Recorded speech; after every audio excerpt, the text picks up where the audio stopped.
the last segment on ethics and compliance, we're going to talk about authorship. So, what does it mean to be an author? This may mean very different things to different people.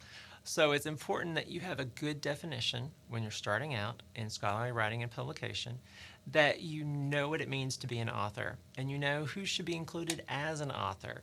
Um, Sometimes trainees and junior faculty members report being pressured to add senior faculty members or mentors to papers they may not need to be on. Um, and a lot of that boils down to the trainee or the junior faculty member not understanding what it really means to be an author. So, authorship is both a contribution to the work being done and a responsibility for the work. So, if someone's going to be an author, they need to actually contribute to the project in a substantial way. Substantial in this case means measurable, that we can actually measure their contribution. They also need to be responsible. So they need to take full responsibility for everything that was done in the project from start to finish. Here's some additional criteria that I think will be helpful as you work through these authorship issues. So, typical criteria for authorship. Did the person have the initial idea for the research? That's pretty seminal, right? Did they design the experiments? Did they conduct the experiments? Did they provide financial resources for the project? Did they provide key materials like reagents or other assays that were crucial to the project that could not be obtained anywhere else? Were they involved in the data collection phase? Did they comment on and edit the manuscript? Did they help interpret the data? Did they contribute to the drafts of the manuscript? Did they do any substantial writing pieces? And did they respond to inquiries from reviewers, sponsors, and others? So I'm not saying that every author has to be involved in every single step along the way, but I think it's important that they be involved in the majority of these things. Okay, well, maybe your research doesn't have key materials, so take that one out.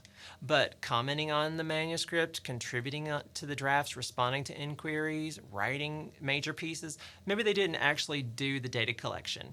Maybe someone else did the data collection.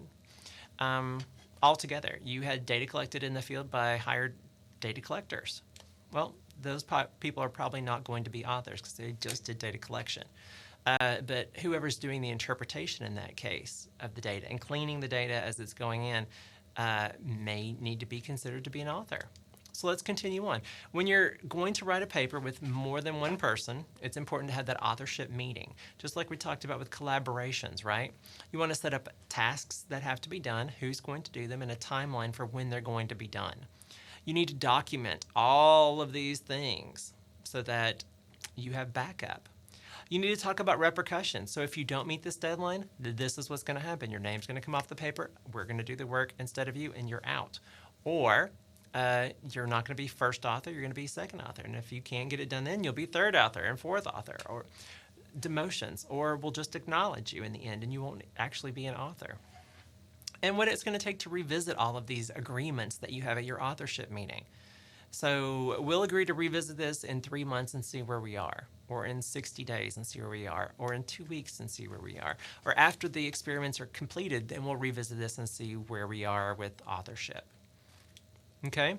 So some of the issues that you may face with authorship is who's going to be the first author or the most prominent author. In most journals, the first author is kind of the lead on the project, and the last author is the senior author. So those two bookends, and then in the middle are all the co-authors. So where you fall in that rank, either first, senior, second, third, fourth, fifth, so on and so forth, is important. It shows what your contribution was to the project.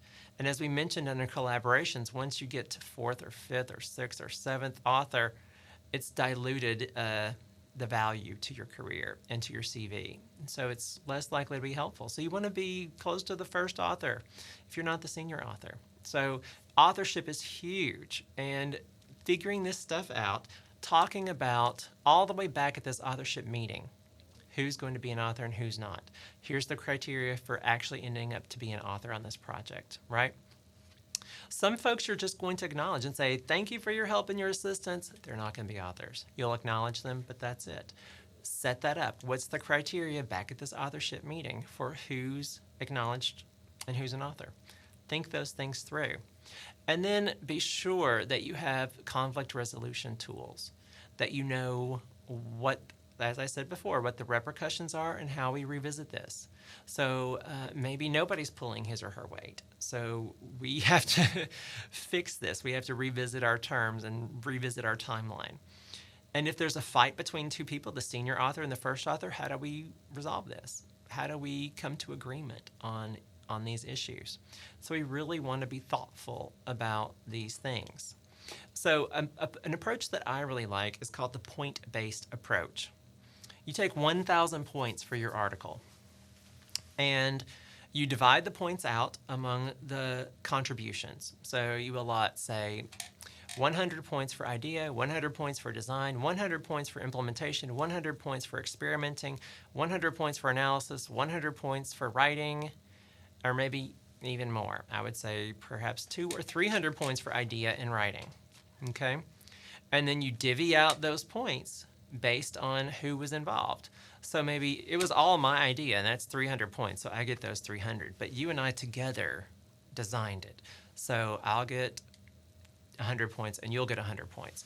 And we'll keep going through each piece. Oh, maybe you did more of the experimenting than I did. I was really hands-off in that. So maybe you should get the 200 points, and I'll get 0 on that. In the analysis, I think it was pretty 50-50. We both get 100. And in the writing, I think it was really 50-50. We both get 100. Or we both get, whatever, 150. So however you break it out by your 1,000 points, establish a cutoff point and say, okay, anybody who didn't get 300 points cannot be an author. They have to be an acknowledgement. Have your cutoff point and keep it at that. Decide this point-based approach at the very beginning.